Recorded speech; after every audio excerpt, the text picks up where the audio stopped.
Hello and welcome back to Party Material.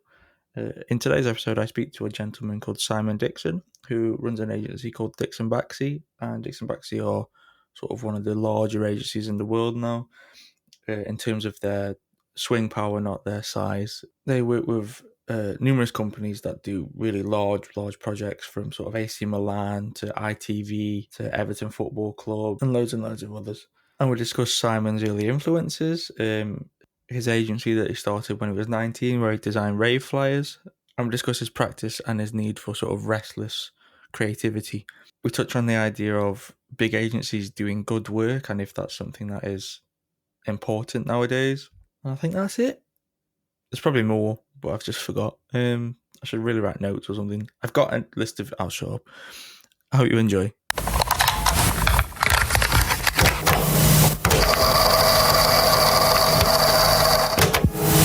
First of all, before we get going, can you give people that are listening that maybe don't know yourself a bit of a rundown as to who you are and what you do? Yeah, sure.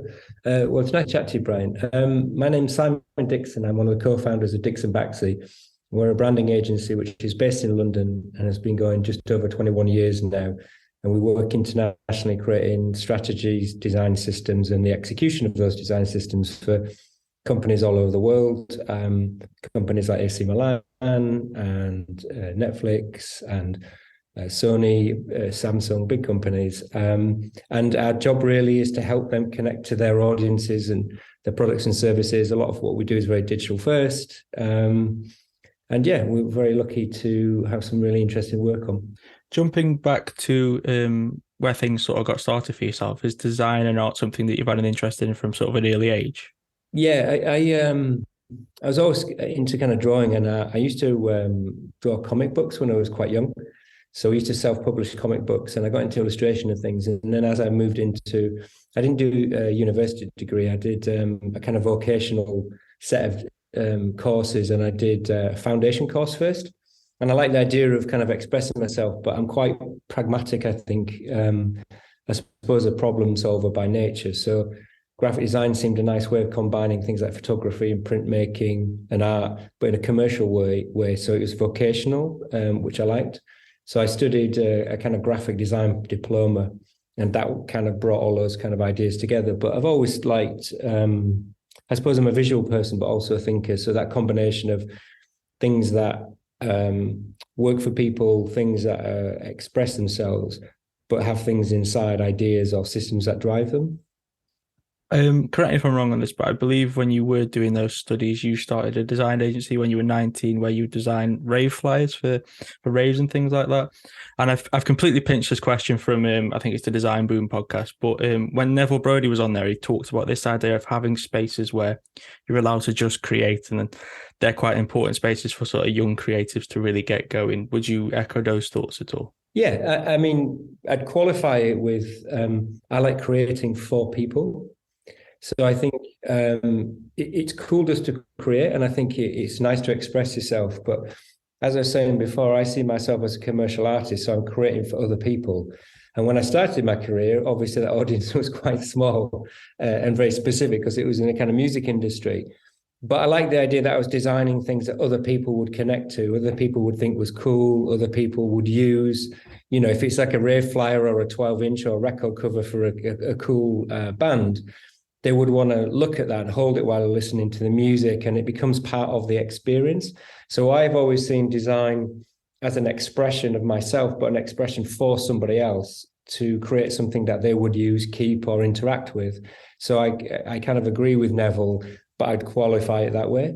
Do you think the early work that you were doing there sort of set up the foundations for what you do now? Is there a link between the two, do you think? Yeah, I think it's an interesting question, actually. I think there's a few things that, because I started quite young, there's a self-motivation to starting your own agency. And to be honest with you, I didn't have the experience and smarts and education even to really do that. But what I did have was this desire to create things that I really loved and I thought were important to me and I thought were important to make. So I think that self-determination is something that I've always held in my career. I've learned by doing, rather than talking about things or reading things or looking at YouTube hack videos. I'd rather just go out and make things and try things. So that served me quite well. There is a little bit of what you were talking about in Neville's perspective, which is if you get in the habit of making things, you progress faster. A lot of people procrastinate and they think about what they might do, what they might not do, or they do work they don't like. I was very focused on work that I thought had value to me and the people I was designing for. So I was very, very dedicated to just design work I wanted to do for the people I wanted to design for. And I compromised money, time, lots of different things in order to do that work. And that set me up on a path where I've had to compromise less and less as my career's developed in terms of the work I'd like to create and the control over that work. Now it's as part of a team, of course, rather than an individual. But yeah, I think the kind of self-determination and vision for the type of work and this idea that it's really healthy to make mistakes, try, learn, and make another mistake, learn and develop. I think that served me really well. You mentioned YouTube there. You're not a fan of sort of YouTube video designers and things like that? Not really, no. No. I don't need them, but of course they're helpful, and I'm being flippant, just to be provocative, I suppose. But what happens is everybody can look at the videos, but unless you're making something that you really care about for somebody, whatever you're learning has no meaning. So I think there's a lot of conversation about technical aspects of our industry, the processes of our industry, the bullet points of our industry, how, why, what's of our industry, but not enough about the why. Like, why am I making the work I make? Why do I care about it? Why do I give a fuck in the first place? Because otherwise it's just technical education for the sake of it. And I think it's about expressing yourself to a deeper level and making things that are useful to people. So yes, of course, YouTube's amazing. And you know, I read hundreds of books, but it's the act of knowing why you're taking that knowledge and what you're doing with it, I think is really important, because otherwise what happens is everybody learns the same tricks. Everybody learns the same techniques, the same habits and behaviors, using the same software, looking at the same work all over the world instantly. And the work gets generic. It's not original and it's not specific for the people you're designing for. And that's why I'm very wary about my inputs. I get a lot of input, but it's always based on what I do with that input and how I re-edit it to make something different and new, specific to the thing I'm making, rather than learning a technique and habit and going, hey, here it is. And then you turn around and another 10,000 people have made exactly the same thing. Jumping forward a little bit, DixonBaxi has recently turned 20. Congratulations. As you have grown over the years, has the philosophy that you've had going into projects and things like that changed at all? The way we work has changed just because of cultural changes, technology changes, and system changes. Obviously, the technologies and social media and the systems, the digitization of life has changed radically the way that we make our work. But the reasons for it are very similar, which is we like to push the work further, but we like to design for large audiences. So we like this idea of design for life, which is it's something that's fulfilling for you as a person, but it's also something that is meaningful to tens of thousands, millions, hundreds of millions, and in our case, sometimes almost billions of people interact with the systems we create. And that responsibility is really exciting because it's the democratization of design and its power to help people and get people to what they want and make the world a better place and a more beautiful and engaging place. And I like that. And I like designing for everybody. We've always had a high tolerance for risk as well. We see that there's a kind of risk of inaction, I suppose, where if you're not constantly learning and you're not pushing things forward and you're not restless to develop, I think there's a danger that you can atrophy as a creative. So we're constantly thinking about tomorrow and rebooting ourselves and relearning in order to feel fulfilled and like we're pushing forward. So those types of habits, I think, are important. And then going back to what we were saying a second ago, the self-determination of knowing the type of work you want to create, who you want to create it with, and the way you do. Because I think if you have an ethos and principles to how you look at work, you'll get further, and it'll take you further when self-doubt might take over, or imposter syndrome, or the industry tells you something different. If you believe in what you're doing, it gives you great strength and it gives you great purpose and sense of direction. So the way we work is really important to us, and how we work as opposed to the kind of technical process of designing. You touched on designing for a better kind of future. Is that something that you take into the projects that you do? Are you looking to do things which kind of better the earth as a whole? Will you take on things that are kind of, design for advocacy projects? Is that something you're looking to do more of or anything like that? Yeah, it works on a lot of levels. Designing a better world isn't always about the environment. It's about connecting people to things they want. It's about communication. It's about the systems and the things that improve the way that we interact with each other, the world, and the vernacular of our lives. So I think what is a tendency when people talk about making the world a better place, it always goes straight to the environment. And of course, from our perspective, that should be table stakes. Companies should be sustainable, doing the right thing, not fucking people over, being diverse. That should be like a natural state of order. And then you do the thing you do for people. So a lot of that's hardwired into our projects. We try and have a good footprint. We try and do things that are value and meaningful to people. And we try and do things which are useful and helpful.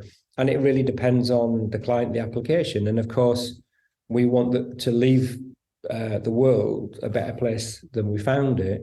And that's what we'll do. But it's across lots of things. It's not just across one particular thing. It's a whole set of interconnected things that make the world a better place, I think. If a company approaches you that were kind of, I don't want to say the Nazis, but they were horrible, is it just a straight up no, fuck off? Yeah, I mean, I might not say fuck off. I mean, it depends on how the meeting went. But we get contacted by people all the time that you might not necessarily personally have exactly the same worldview. And I think difference is really important. So having a different perspective and the idea that we can all come from different backgrounds is really important. So we're very careful to listen to people before we make a judgment. But there's clearly certain things we wouldn't do. Right-wing companies, oil companies.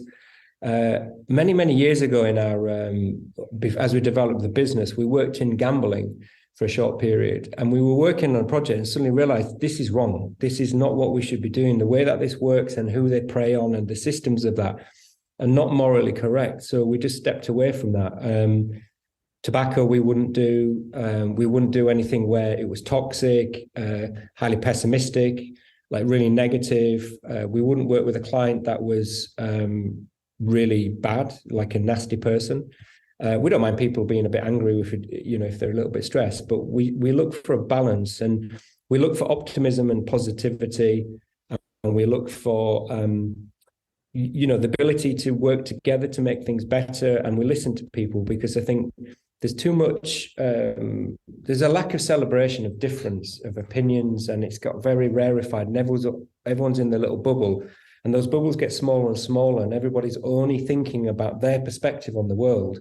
And it's quite a dangerous thing. I think it's important to think about what other people think, because not everybody's the same. There's billions of us and they're all very different. So we have a very specific perspective on what we think is right or wrong, but we're always very sensitive that we may still need to learn things and still need to be aware that we have blind spots or biases. So we're very cautious of that. But clearly, if the Nazis came to speak to us, we would say, no, thank you. Well, we would say fuck. Yeah. If it's the Nazis, I think you're out of time and fuck off there. You're obviously quite a massive agency at this point. Do you think that other big agencies do enough to kind of stick to the principles that are kind of just good human principles? It's hard for me to make a solid judgment on that because I've never really worked anywhere that I haven't run. In my experience, the people I know who run agencies across the world, most of the people I interact with are very moral. They're very positive, they're very additive, they're very empathetic, they listen, they learn, and that sense of being curious about the world is really helpful. So I tend to be very optimistic about those things. I think the structure of how the industry has changed since I entered it, for example. So I entered the industry in 1990, so that's 32 years ago. And it's profoundly different. It was much more male, much more white. There was a lot of companies who were kind of very large and structured. There's a lot more space for independent thought, independent size agencies. There's much more room for different types of people. And I think there's lots of work to be done in that space. But I feel very optimistic that we're having a lot more debates about what good looks like than we were 10, 15, 20 years ago. And I think that's really positive. We're an agency of 50 people. So from my perspective, it doesn't feel massive. It feels kind of right. And I think when you think about what you want to be as a creative entity, you have to balance the size that you are against the work you want to do versus how you look after the entity and carry yourself in a good way. So when I think about our agency, I think about the people first and then the work. Obviously, I want the work to be amazing, and that's based on our pride of the work. But looking after the people and making sure that they're fulfilling their careers and they're safe from the shit around them outside in the world, that's a much bigger driver for me. So I see that in lots of other agencies. This is the next bit is kind of a segment that I have a kind of a recurring thing, and if you don't have an answer straight away, I can just skip over it. We can leave it. But essentially, it's the idea of if we were getting in a lift together or something like that, and I said to you while we're in the lift, give me something that I can go away and research, which you think has been the heartbeat of your own career. Just sort of one thing that I could go away and look at, and it can be anything. It can be a song, a movie, a book, a person, piece of artwork, anything you really think of. Is there one thing that you could think you could give me that I could put into our Hall of Fame? Wow, that is a broad. It's a tricky one to answer. I haven't prepared for this one, so I'll have to do it off. And I'll that's have what I to was do it off the thinking. top. Yeah. But I suppose the thing that had the biggest difference for me when I was starting out was a guy called Wolfgang Weingart, who's a Swiss typographer designer. And he's from the Swiss school, but he looked at it differently. He kind of bastardized the rules and he made work that I just found was very electric. And it was very visceral, but you could see the person that really thought underneath why they were making those choices.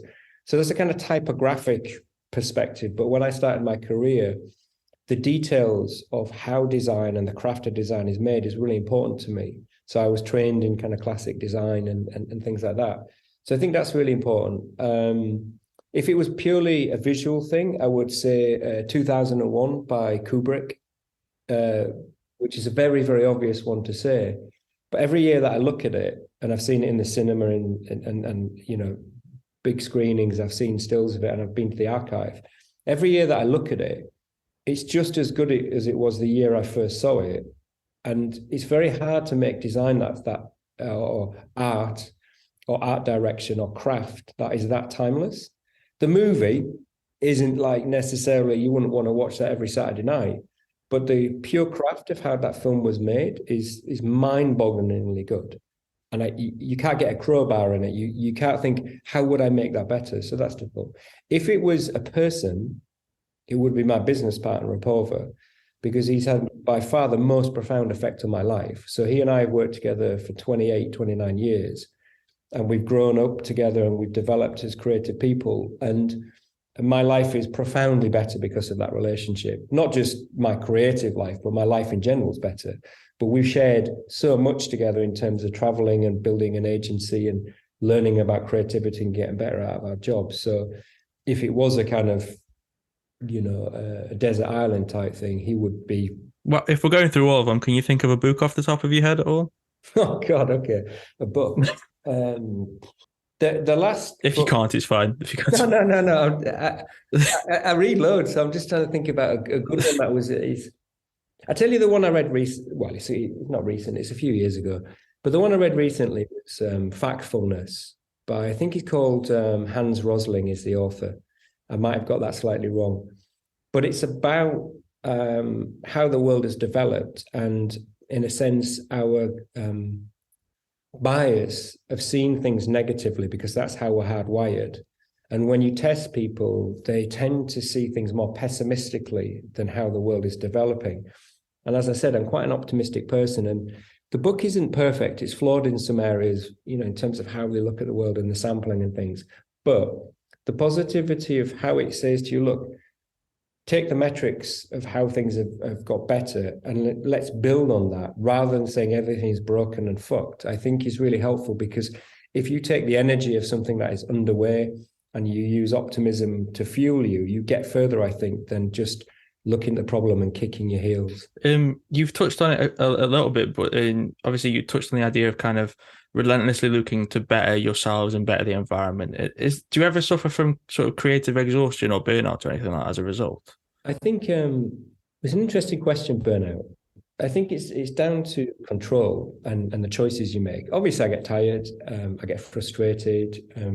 Even my kind of experience, you can get imposter syndrome or you can get frustrated.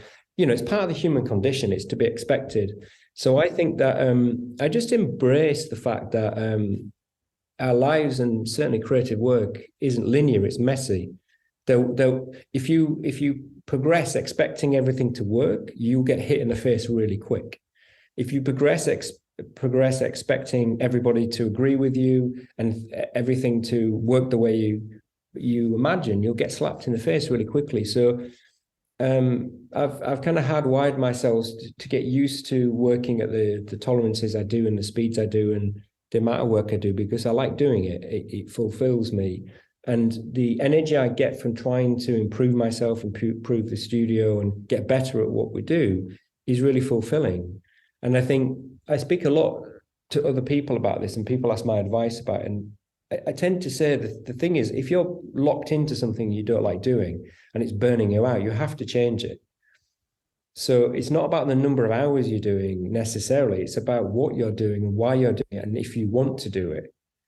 Because I've got lots of friends who are artists and musicians and athletes, and they put huge number of hours in, but they think it's worth it. So I think if you feel that what you're doing is worth it and you can control it to a certain extent, it makes it easier to make those choices about when you work and when you don't work. Are you happy with the work? And that restlessness is about just being curious and improving, because if you keep fueling yourself with new ideas and you constantly learn, you're much less likely to burn out because you're constantly developing and adapting and getting stronger mentally, but you're also just cleaning your mind out and putting new things in. I think a lot of burnout comes from doing the same thing regularly or doing it in an oppressive environment or in an environment you don't want to be in. And again, I would just take a holiday if I was burning out, to be honest. That's the simple answers. Sometimes you just got to say, no, I don't want to do it. I want to stop. It's okay to say that. Or sometimes it's okay to say, hey, look, I just feel a little bit like this problem is getting on top of me. And just talk to somebody else about it. Just talk about it. Talk to a friend, talk to a colleague. Take time for yourself, I think, is really important. So I've built in little releases and valves. Like if I start to feel like I'm burning the engine a bit too much, I'll just go read and I'll take some time to learn something new, slow down, do something else. And then when I come back to the problem, it often feels a bit easier. The next question I wrote in, I don't know if it just sounds like I'm trying to start shit now, but the thought that I had was when I'm looking around at the industry, a lot of what I'm looking at feels super homogenized and just kind of the same shit churned out a lot of the time. Would you agree with that at all? And if you just don't want to answer because it sounds like you're just throwing something at someone, that we can just avoid that completely. But no, fine. I just thought if you had any thoughts on that. What makes you think it's homogenized? What do you think the reason is? It's just kind of everything's kind of. I think I wrote these a little bit ago, but everything's just sort of gone like blobby and colourful. Whether it was just a trend sort of thing, but it's just everywhere I looked, everything was sort of anamorphic illustrations, and then it went to sort of stretchy type shit, but then it'd go back to anamorphic illustrations or something like that, and then everything was just kind of the same. I felt. Why do you think people do that? Because they see one person doing it and then they just follow trend as the other person's done it, and it sells. It makes money, I assume. Let's back you to YouTube videos. That's why I'm wary of stuff like that. Because what happens is everybody can see everything instantly. So we all get the same stuff. And part of it is we're actually all living in the same culture at the same time. So if you went back to the beginning of my career, the 90s, the way we dressed, the colors that were around us, the fonts and stuff were different, but there was definitely a commonality to lots of parts of it, as there was in the 80s and there were in the 2000s. So some of it is general cultural development, but because of social media and the way our industry works now, that's far more accelerated. And then there's a lot of information about the latest trends, what works, and then that influences the people who commission design. So they'll look for something which they think will instantly make them feel solid and contemporary and like they're moving forward. which is why I say it's better to look behind the design rather than the style of it or a particular technique or particular software, because all of that should be in the service of making something distinct and different. And that's really hard. Getting to good is easy.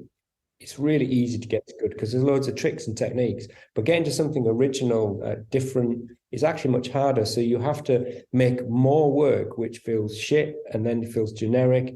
Then it starts to feel interesting. Then you've got to keep going, and then you've got to get to something that's really interesting. Then you get to something that's original. And a lot of people don't go all the way through that journey. They stop somewhere along the way. But the reality is there's a pyramid. And it's always been the case in all forms of creativity, which is there's a lot of crap at the bottom. In the middle, there's a lot of kind of okay work. As you get higher, it gets harder and harder. There's some good work, and then you get to the top bit, and there's some really original, fresh thinking.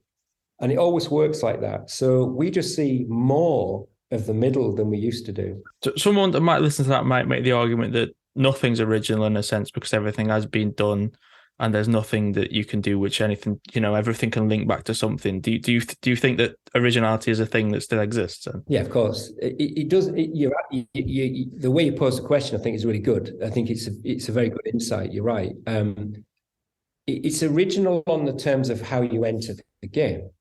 Because obviously, if it was science, the classic term is standing on the shoulders of giants. So if you're in physics, you can negate what Newton and Einstein and other people have done. You have to take that information. In creativity, it's the same.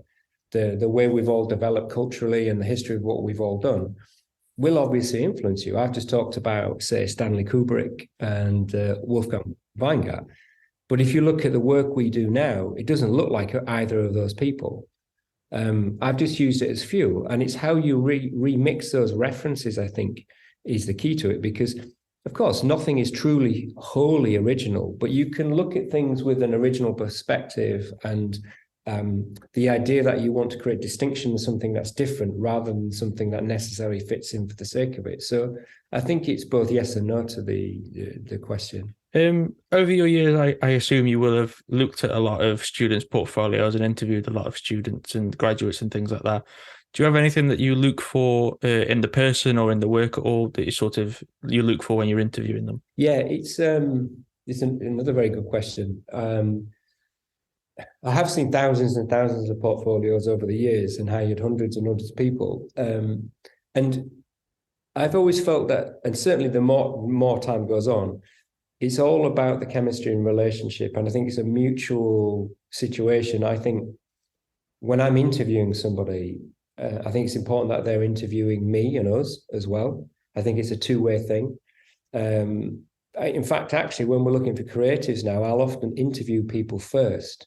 So I won't wait until the end of a sequence. I'll actually interview the person first. And what I tend to do is talk to them. I don't look at their portfolio. I certainly don't look at which university and things like that they went to.